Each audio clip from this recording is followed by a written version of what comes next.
Iran जंग पर Trump इंतजामिया को बड़ा झटका। नेशनल काउंटर टेररिज्म सेंटर के डायरेक्टर जो केंट ने एहतजाजन इस्तीफा दे दिया। जो केंट का मौक़िफ़ है, ईरान से फौरी कोई खतरा नहीं था। जंग इसराइल और उसकी ताकतवर लॉबी के दबाव पर शुरू की गई।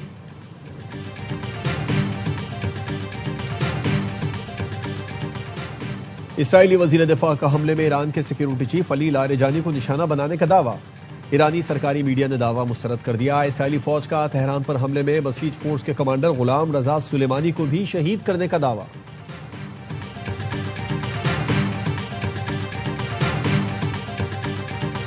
अमरीकी और इसराइली कुव्वतों को शिकस्त देने और कीमत वसूल करने तक नहीं रुकेंगे।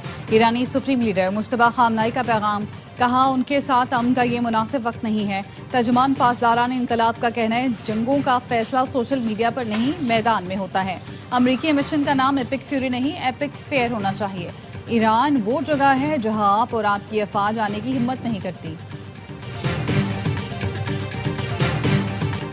ईरान की जानिब से इसराइल पर मिसाइल हमले जारी। ईरानी हमले में मगरबी किनारे में इसराइली अहदाफ को निशाना बनाया गया।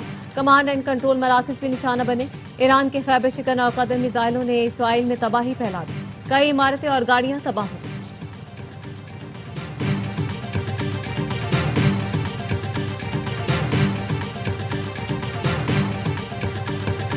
अमरीका का तीसरा बहरी बेड़ा मशरिक़ वुस्ता की जानिब गामजन। वीडियो में यूएसएस चपोली को सिंगापुर के साहिल से गुजरते देखा जा सकता है। जदीद तरीन शिप के डेक पर मुतादिद जंगी तैयारे देखे जा सकते हैं। जंग कब खत्म होगी अभी कुछ नहीं कह सकता, लेकिन जंग जल्द खत्म हो जाएगी। अमरीकी साधु कहते हैं, मेरे ख्याल में ईरान का नया सुप्रीम लीडर भी जिंदा नहीं। ईरान के पास अगर एटम बम होता तो वो हमारे खिलाफ इस्तेमाल करता। अब हुर्मुज़ खुलवाने में मदद न करने वाले मुल्कों पर तनकीद। बरतानवी वज़ीर आज़म के स्टॉर्मर की नकल भी उतारी। कहा, अमरीका 40 साल से इन मुल्कों की हिफाजत कर रहा है, लेकिन ये मदद पर तैयार नहीं।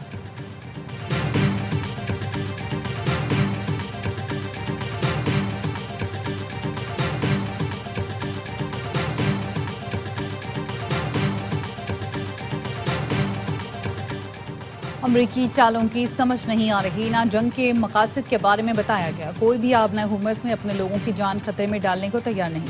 यूरोपीय यूनियन खारिजा पॉलिसी सरबराह का कहना है, ट्रंप दौर में अमरीकी पॉलिसी गैर यकीनी हो चुकी है। अमरीका हमारा ताउन चाहता है तो पहले हमें एतमाद में लेना होगा। जर्मन वज़ीर खारजा का कहना है, फौजी ताकत से आबना हुर्मुज़ को महफूज बनाना फिलहाल मुमकिन नहीं। कशीदगी का सबसे ज्यादा फायदा रूस उठा रहा है।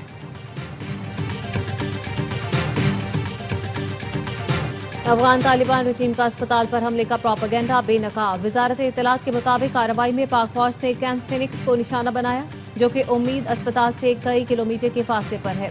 कैंप फिनिक्स दहशतगर्दों का गोला बारूद और साजो सामान जखीरा करने की जगह है।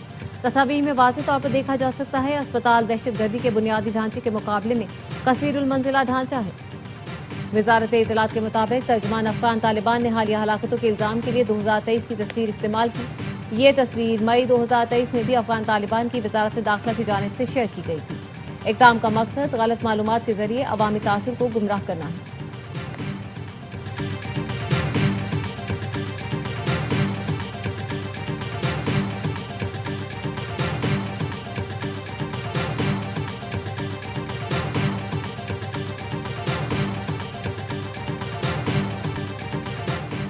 पाक फौज की अफगान तालिबान और फितना खवारिज के खिलाफ मौसर कार्रवाइयां। खैबर सेक्टर से मुलहिका अफगान तालिबान की फौजी पोस्टों को कामयाबी से निशाना बनाया।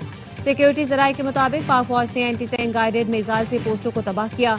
अफगान तालिबान को भारी जानी और माली नुकसान उठाना पड़ा। शिमाली वजीरिस्तान में अफगान तालिबान की झंडा पोस्ट को तबाह कर दिया गया। तुरखम सेक्टर में भी अफगान तालिबान पोस्ट को कामयाबी से निशाना बनाया गया। ऑपरेशन गजब लिल हक अपने अहदाफ की हुसूल तक जारी रहेगा।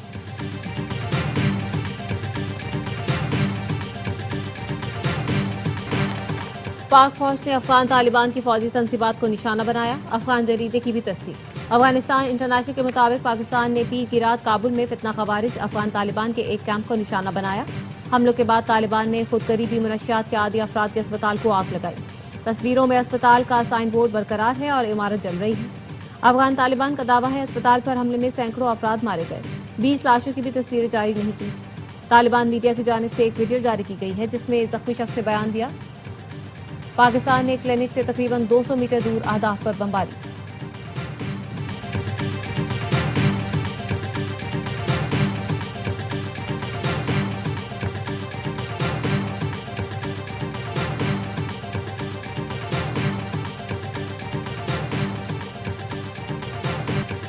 कराची में कल-ए-दम बलोचिस्तान लिबरेशन आर्मी के खिलाफ सीटीडी की बड़ी कामयाबी।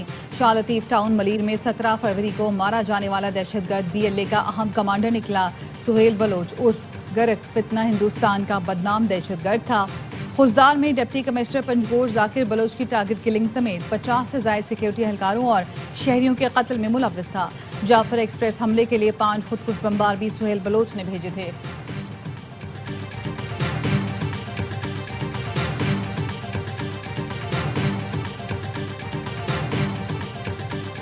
हुकूमत का 23 मार्च को यौम पाकिस्तान की तकरीब न करने का फैसला। यौम पाकिस्तान परेड और मुंसलिक दीगर तकरीबात भी नहीं होंगी। 23 मार्च एहतराम के साथ सादा परचम कुशाई की तकरीबात के जरिए मनाया जाएगा। हुकूमत ने फैसला किफायत शरारी इक़दाम के तनाजुर में किया।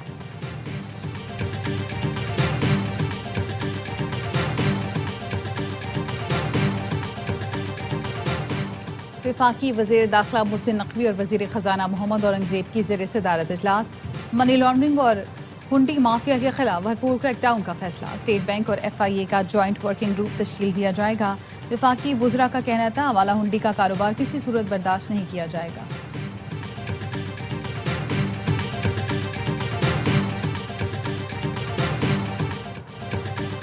कराची में आयशा मंजिल के करीब गाड़ी की टक्कर से मोटरसाइकिल सवार 2 अफराद जान बहक। IG सिंध जावेद आलम ओटो की जेर सदार ट्रैफिक इंतजामात और फेसलेस टैगिंग सिस्टम पर इजलास। कराची में जदीद सिस्टम के तहत 23,000 गाड़ियों को ब्लैकलिस्ट करने का इंकशाफ। ईद के बाद बगैर नंबर प्लेट मोटरसाइकिल चलाने वालों के खिलाफ कार्रवाई का फैसला। IG सिंध ने शहर में ट्रैफिक हादसात में इजाफे पर तहकीकाती रिपोर्ट तलब कर दी।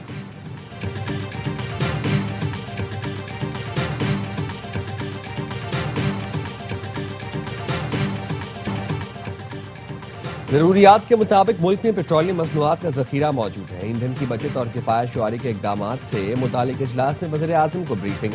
वज़ीर आज़म शहबाज शरीफ का कहना था वज़ीर पेट्रोलियम दरामदात की सप्लाई बेहतर बनाने के लिए मुतहरिक हों। हालात बेहतर होने तक तमाम मुतल्लिका इदारे हंगामी इकदाम के लिए तैयार हैं।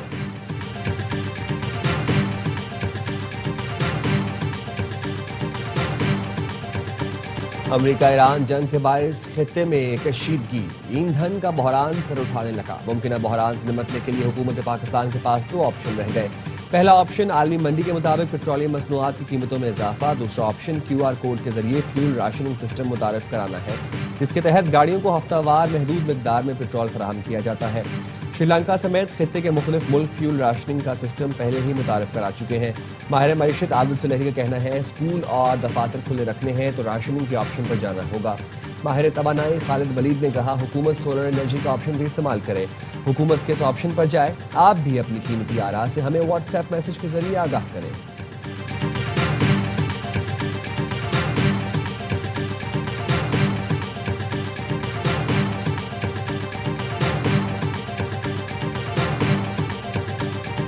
के लिए सब ऑप्शन यही है कि हुकूमत कंट्रोल करे कि ऑफिस जिस तरह इन्होंने किए हैं। जदीद होता है QR कोड वगैरह का सिस्टम ये होना चाहिए, बिल्कुल जदीद दौर जैसे कि सब चल रहा है, हर तरफ हर ममालिक में हो रहा है। हमारे लिए बेहतर है वो करें और हम इस कौम का और इस मुल्क का सोचें। QR कोड के जरिए अगर राशनिंग करेंगे तो ये ज़्यादा बेटर ऑप्शन है। सेकेंडली अगर ये देखा जाए कि पब्लिक ट्रांसपोर्ट को बिल्कुल फ्री कर दिया जाए आवाम के लिए।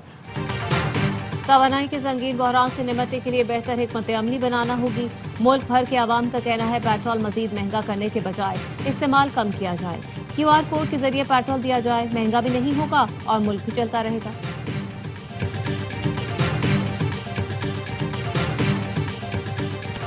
कराची में बुधवार जुमेरात को गरज चमक और तेज हवाओं के साथ बारिश की पेशगोई। बारिश बरसाने वाला सिस्टम आज रात मुल्क में दाखिल होगा। 18 और 19 मार्च के दौरान वक्फे वक्फे से तेज हवाओं और गरज चमक के साथ बारिश और मुख्तलिफ इलाकों में यालाबारी भी मुतवक्की।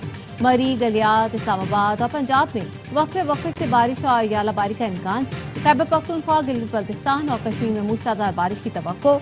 बलोचिस्तान में आज से 23 मार्च तक आंधी और बारिश मुतवक्की।